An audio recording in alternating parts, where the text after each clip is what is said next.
Hi, ఈరోజు ఒక different curry చేసుకుందామా. ఎగ్తో ఆనియన్ కళాయి పెట్టుకుని ఆయిల్ వేసుకుని ఆనియన్స్ వేసుకుని ఏగనివ్వాలన్నమాట. దాంట్లో సాల్ట్ వేస్తే మగ్గిపోతుంది. పచ్చిమిరపకాయలు కొంచెం కరివేపాకు వేసాను. నేను మొత్తం కలిపేసి వేసాను.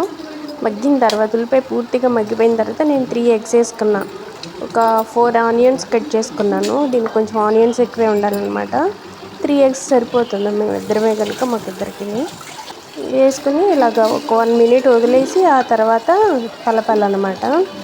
కలిపి బాగా వేగనివ్వాలి. ఇది కూడా ఎగ్గు పొరుటు కూడా బాగా వేగనివ్వాలి. వేగిన తర్వాత అప్పుడు మిగిలిన వేసుకున్నాం. కారం వేయకూడదు ముందేను. ఇలా వేగిన తర్వాత కారం వేస్తే బాగుంటుంది. ఇది పచ్చి కొబ్బరి తురుముకుంటే ఇంకా బాగుంటుంది. నాకు తురవడానికి అవ్వక మిక్సీ పట్టేశాను అనమాట.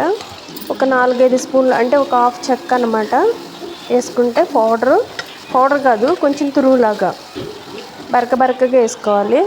వేసుకుని అది కూడా వేగిన తర్వాత కారం వేసుకోవాలి. మీ టేస్ట్కి సరిపోయినంత కారం వేసుకోండి. కారం వేసి ఏగనివ్వాలన్నమాట. ఎంత వేగితే అంత టేస్ట్ బాగుంటుంది.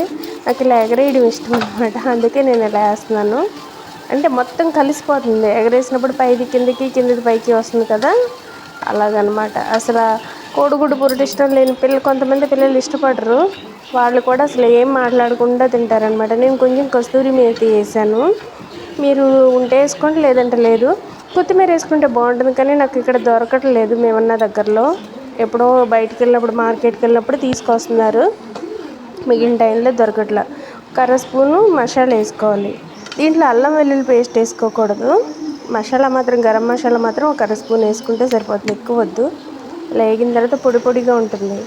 ఇలా కలుపుకోవడానికి బాగుంటుంది. రోటీల్లోనూ బాగుంటుంది, అన్నంలోకి బాగుంటుంది. చాలా అంటే చాలా టేస్టీగా ఉంటుంది.